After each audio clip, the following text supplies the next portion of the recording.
Before entering the flight chamber, crouch low at the edge of the entrance door with one foot in front of the other. It's important to keep your chin up and look across the tunnel as you enter. As you push forward into the wind, lead with your hips. Direct your pelvis towards the net at the center of the tunnel. As your feet leave the floor, arch into your neutral body position. Stop any forward drive by slightly bending your legs. Key points for a smooth entrance. Crouch low with one foot in front of the other.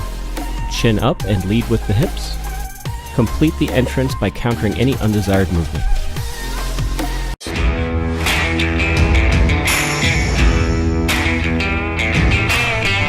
Side sliding refers to a right or left movement across the tunnel while maintaining a constant heading.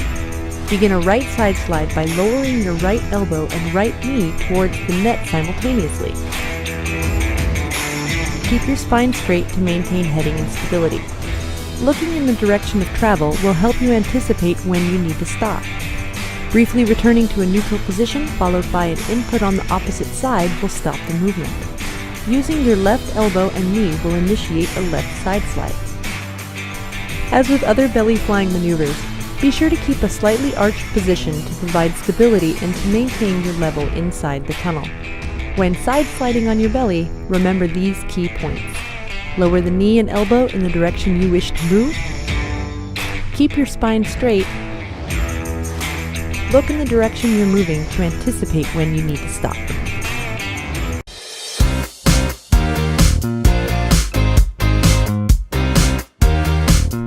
Moving up and down, or fall rate control, allows you to intentionally change your level inside the tunnel.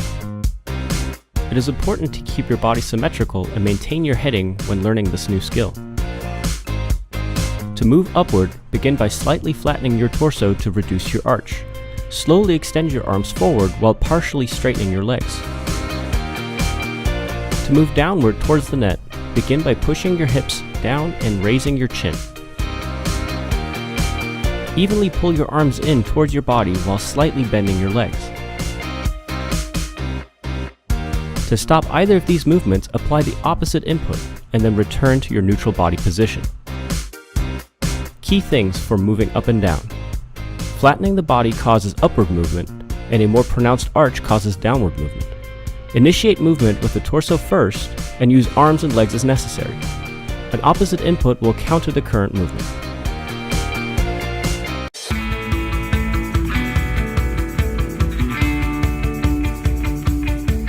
The first skill in your flight progression is to learn how to fly laying on the column of air on your stomach.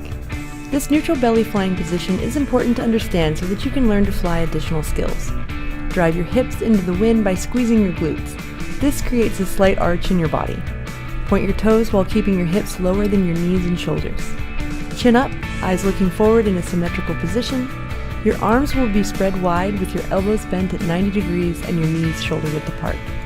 Once you have learned to balance this position and remain still in one place, then you'll be able to learn to turn and move around the tunnel. The key things to remember for neutral belly flying are squeezing your glutes to maintain an arched position, keeping your chin up with eyes looking forward, pointing your toes to maintain awareness of your legs.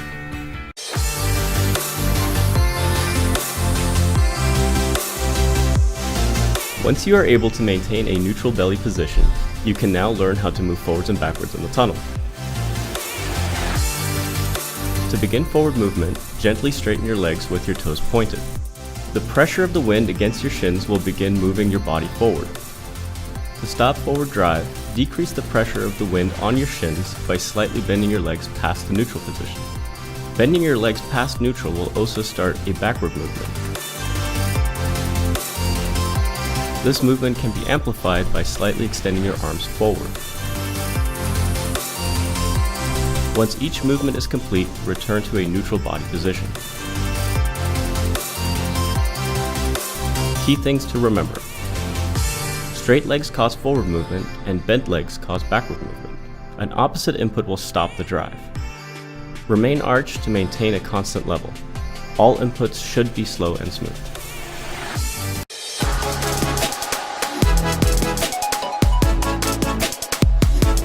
Once you have achieved stability and can maintain a constant position inside the tunnel, your next skill is to learn how to control heading by turning left and right. To begin a left turn, gently lower your left elbow while raising your right elbow. The angle created by banking your arms will start the rotation. Remember to maintain an arch throughout the entire maneuver. To stop the turn, briefly return to a neutral position and gently bank your arms in the opposite direction. The movement made to stop a left turn is the same input as beginning a right turn.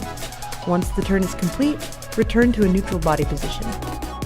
Key things to remember: lower the elbow in the direction you wish to turn.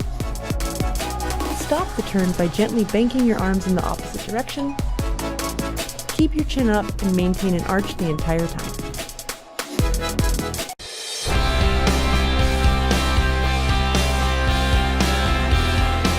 At the end of your flight, turn to face the door and position yourself at approximately chest level above the neck.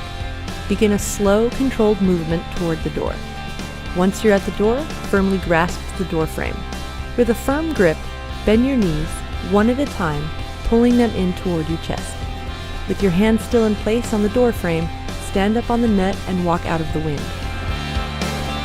Things to remember for a successful exit: slowly approach the door at chest level. Stop before grasping the door.